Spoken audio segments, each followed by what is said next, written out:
Hi and welcome to part 3 of Heroic and Normal Tomb of Sargeras guidance.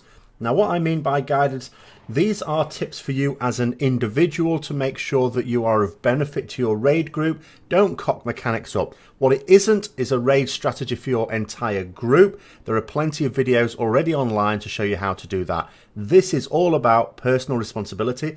As such, I don't go over all of the mechanics. I go over the ones that you need to know about, which of course will be most of them. In this part, we're going to be going over the final 3 bosses in the Tomb of Sargeras, the Maiden of Vigilance, Fallen Avatar, and Kil'Jaeden, the Deceiver himself. So the Maiden of Vigilance doesn't actually have that many mechanics, but they are all really important.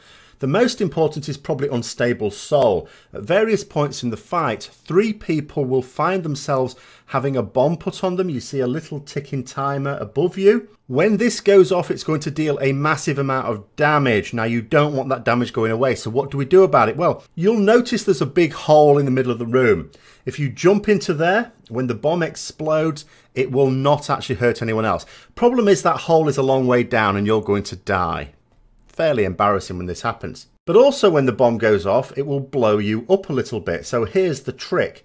You need to move into the hole, and you want to do this by walking into it, not doing anything fancy, not jumping into it, disengaging into it or anything silly like that. You walk forwards off the edge, but you do it only 1 second before the bomb is about to go off. If you do this, you'll fall for a second, get blown back up, nicely back onto the platform in roughly the same position you were to begin with. If you do it too early, then you'll get blown up but not high enough and you'll end up falling down to the bottom. Embarrassing. If you do it too late, and I don't mean too late that the bomb blows up. If you do it too late for that, of course, it's going to blow up. But you can get blown so high up that you can end up getting dropped down anywhere, and that can cause problems with some of the other mechanics as well. Now, although I say the boss will randomly attach this to 3 players, it is possible for other people to get Unstable Soul if they cock up any of the mechanics as well. So you can actually end up with a lot of people getting the bomb, and this is a common cause of wipes. So the next mechanic is Divide and Conquer. What will happen is the boss will do this a few seconds into the start of the fight, and then at certain points during the fight as well. This happens regularly throughout the fight, where she will place debuffs on everyone. Half the raid will get a Fel infusion and half the raid get a Light infusion. The way to deal this is very simple. You will already have assigned one side of the boss, all the people with Fel infusion go there, one side Light infusion. You need to keep yourselves apart. You don't want people with Light and Fel infusion close to each other basically. So it's dead easy to separate that out. Just keep an eye on your debuff, know which side of the boss is which debuff, and go to the right side whenever this happens. Now, every now and then, the boss will cast a hammer. There's a Holy Hammer version, and then there's a Fel Hammer version. The Light Hammer is what gets cast first. What has to happen? All the people with Light infusion need to stack up at the boss. The tank on the boss is going to move the boss to face that group, and then the hammer comes in. The damage is split amongst all those people. Now, it does leave something called Light Remnants, which is basically like a consecration. It leaves a puddle on the ground. So as soon as that hammer has come in and done its damage, you all want to spread back out again so that you're not stood in that. On the other side of the boss, you get what are called Light Echoes. These are small pools of, in this case, light energy, which if anyone with the Fel infusion, because it's going to be on their side, stays in it, then they're going to get a bomb as well. So they need to move out of them immediately. The reverse is also true with the Fel Hammer.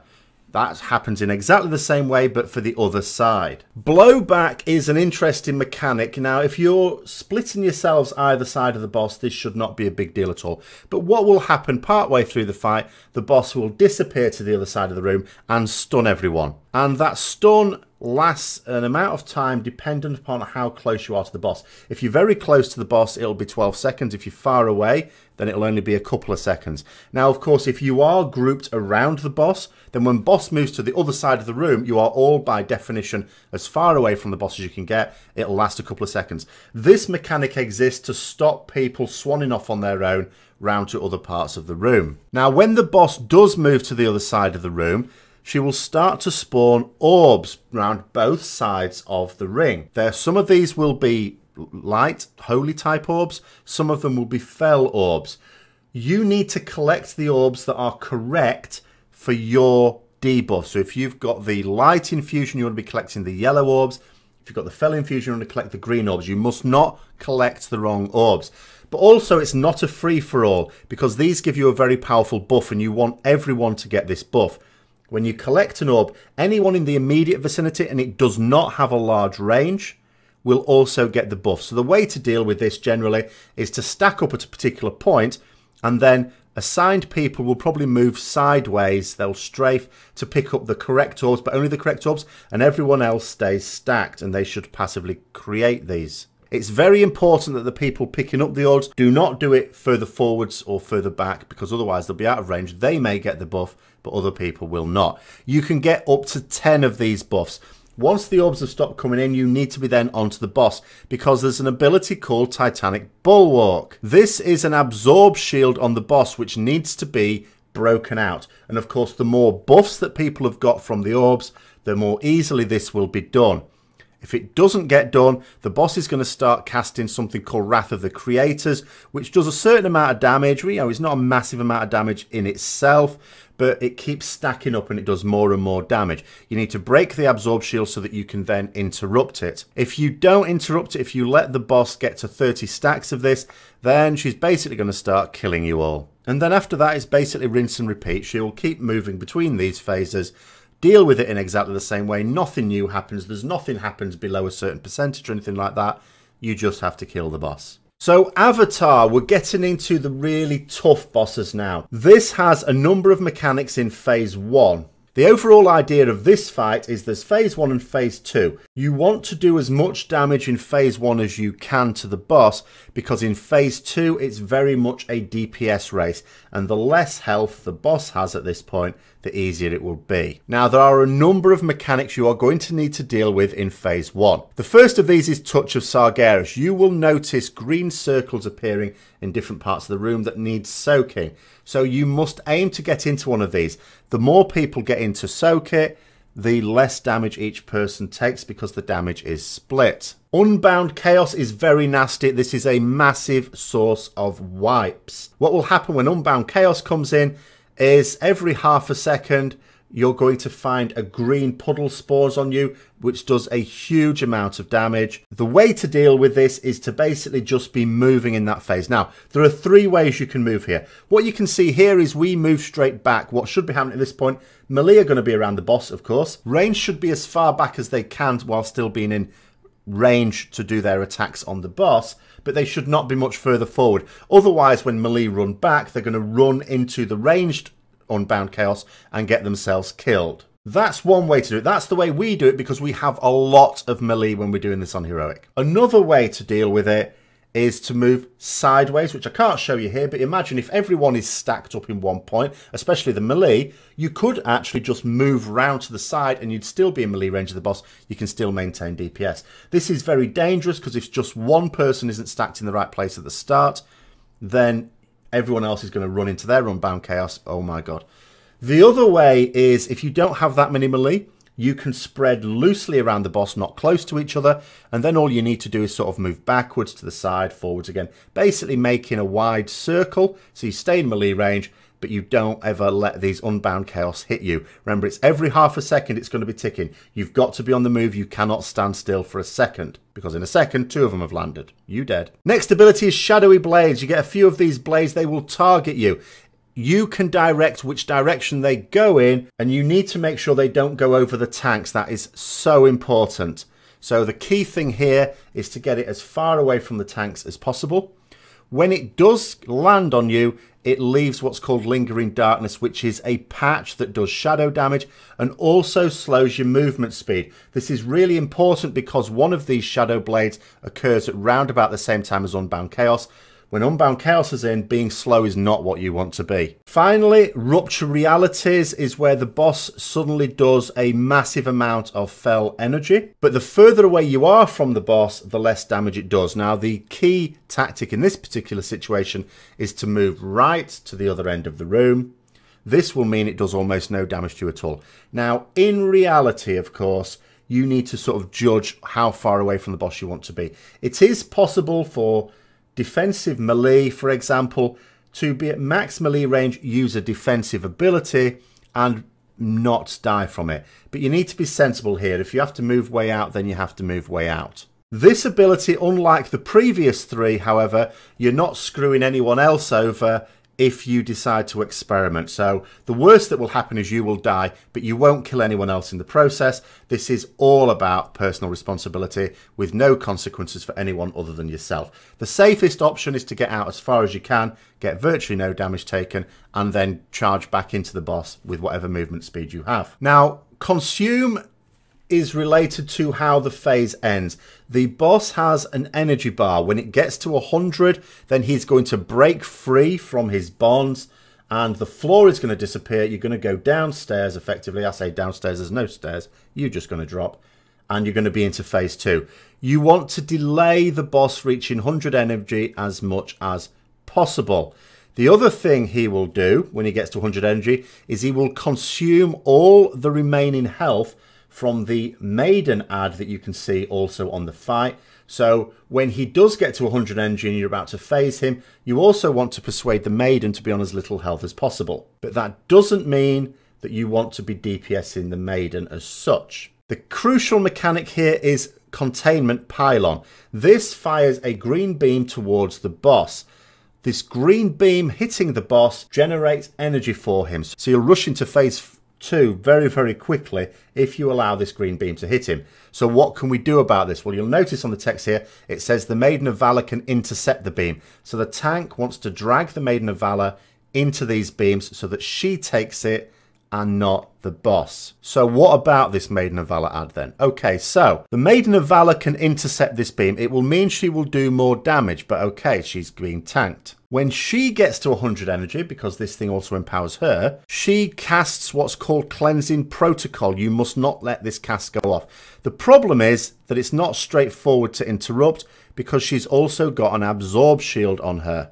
What you have to do at this point is DPS need to switch to the Maiden, burst through this Absorb Shield. When that happens, she'll get stunned and that will interrupt the Cleansing Protocol cast. She will also take 25% of her health as damage. And this is how you're going to get the health of the Maiden of Valor down. Now, you can straight away see from this, okay, so if malfunction causes 25% of her health, what you can do is you can use her to interrupt 4 pylons, and at the end of it, no matter how little damage you've done to her, she will still die, and at that point it's okay to phase the boss. If, however, you've got people cleaving onto the Maiden of Valor, then it is perfectly possible that the Maiden of Valor will die before you can absorb a 4th beam. What that will mean is you will probably be going into phase 2 with the boss being on higher health than you otherwise could have done. That's why it's really important to only switch DPS to the Maiden of Valor when the Cleansing Protocol is being cast. Obviously, there are some classes that will want to put some dots on because that improves single target damage on the boss. But if you're cleaving for the sake of padding numbers, this is where you can end up causing real grief for your party. So, when the boss gets to 100 energy or when he gets to 20% health, he will then phase. As I say, he will absorb all the remaining health from the Maiden of Valor to increase his own health. You can literally see his health go from, say, 30 to 50% if you muck up the transition here. So there's a little bit of finesse required, but ultimately the floor disappears and you end up downstairs. If you died in phase 1, you'll actually be suspended in midair. You get a really nice view of the fight. It's pretty cool. Now, what goes on down there? So first of all, you can get the dark mark. What happens here is the boss puts a mark on you. You get a purple circle around you. After a few seconds, this purple circle is going to explode in a massive amount of shadow damage. This will one-shot you, but good news, it can be split. So what you want to do is to sort of move so that other people can be stood in it, and then the damage will be shared. What can happen, though, and goes wrong is where people, because you get multiple dark marks at once, if people overlap them, so that in reality people are soaking more than one at a time, then it's still going to one-shot them. So don't overlap them. Make sure that nobody would be in 2 dark marks at once. You only need a few people to soak each one and it's fine. Towards the end of this phase, when it's starting to get a bit hectic, what you should realistically do if you get the dark mark is not ask other people to soak it because they'll be on low health.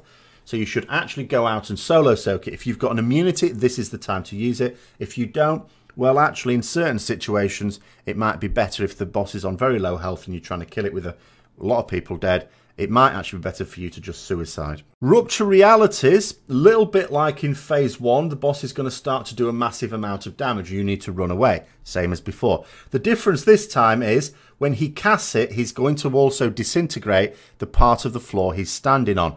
So you'll get less and less platform every time he does this. And this is where the DPS race is. At some point, you're going to run out of floor altogether. Finally, black winds. These are tornadoes that move around. You don't want to get knocked by any of these things. They do a lot of damage and also put a dot on you. So you need to try and avoid them. They can be a complete pain in the arse, especially when several of them group round the boss for the melee. But you do need to have your camera zoomed out so you can be aware when they're coming and avoid them at all costs. And after that, it's basically rinse and repeat. Deal with the mechanics as much as possible. You need to funnel in a load of DPS. If you can't quite make the DPS check, it's very likely you didn't do enough damage to the boss in phase 1. So it's really phase 1 that is the key to this fight. Okay, finally, Kil'Jaeden the Deceiver, the final boss. This a little disappointing fight, but it does have a number of mechanics that we need to get right. And personal responsibility is massively crucial to the success of this. If people take on board personal responsibility, the fight is relatively straightforward. If they don't, you're going to wipe all night. So the first thing to take note of is Fell Claws. Essentially, this is key for the tanks, but it's also important for other players. He uses an ability that does a conal attack in front of him. Basically, the boss cleaves, so you don't want to be stood in front of him. That's what you need to take from this. Rupturing Singularity is an orb that slowly descends to one of 5 points on the platform. It may descend in the middle, or at one of 4 corners. When this lands, it does a certain amount of damage, but it also knocks you back. And it knocks you back from the orb. So you want to get as close to the orb as possible without being underneath it, otherwise you're just going to die. So you want to be as close to the point as well, you want to be fairly close to it if it's in the middle, because that knockback could easily knock you off the platform. If it spawns in one of the corners, you don't need to get really close to the orb, but you do want to get within half a platform of it, again, to avoid you getting knocked off the platform. If you're on the opposite corner, you are going to die. Armageddon Rain and Armageddon Hail are really important. What happens at various points of the fight, you will see red swirly circles. You'll see one large one and a number of medium-sized ones. The medium-sized ones all need to be soaked by a single player. Any player can do it, and you don't even need a defensive active.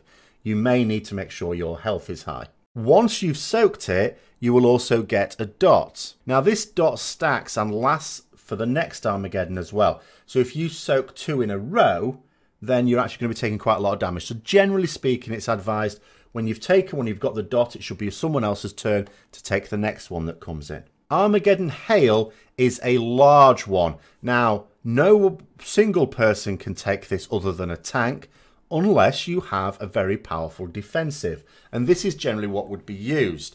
So a paladin can use Divine Shield to immune the damage and soak it.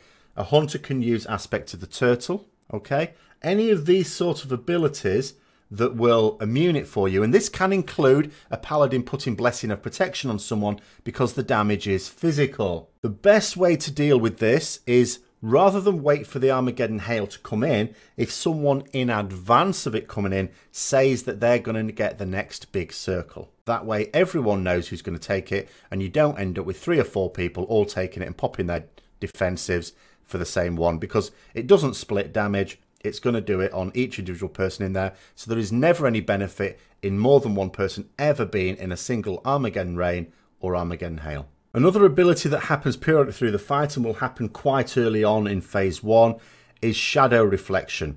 Several people will get the Shadow Reflection on them. They'll grow big.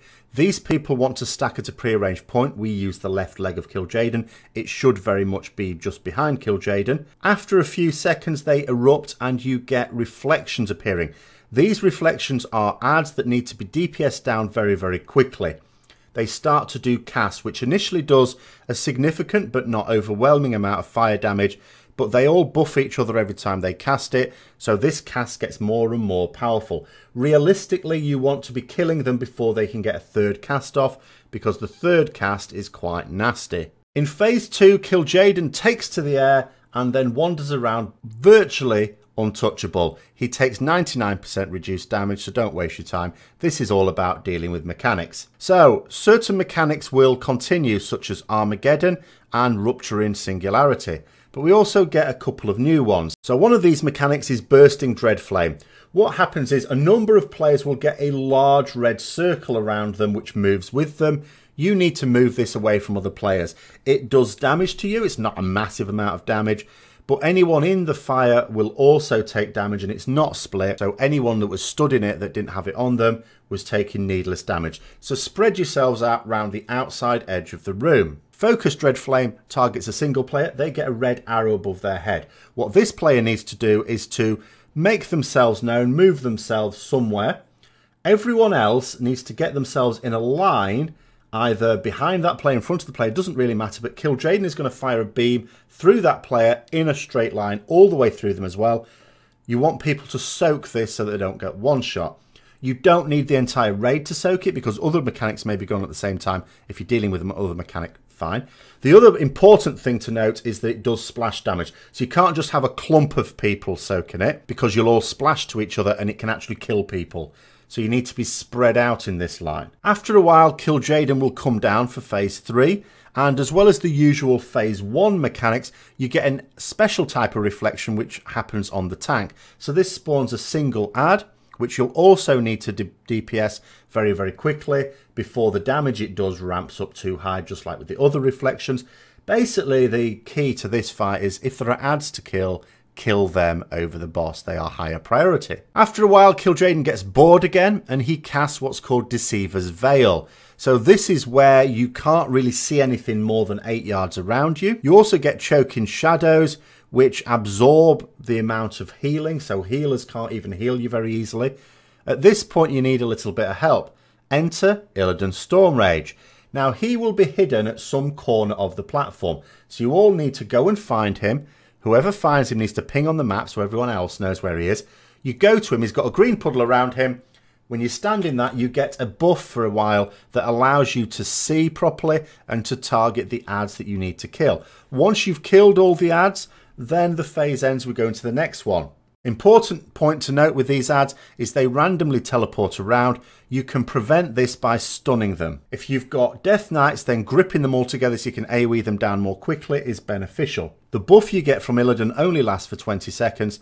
So if you've only got a few seconds left on it, rather than charging off to the next ad, better off going back to Illidan, getting a refresh and then going towards the next ads. So once those ads have been dealt with, you're into phase 5. He will initially start casting something called Darkness of 1,000 Souls. This does a huge amount of shadow damage. You will want to use defensives here. You may well want to group up behind the boss with a Resto Shaman using Spirit Link Totem, or a Demon Hunter placing Darkness down, something like that.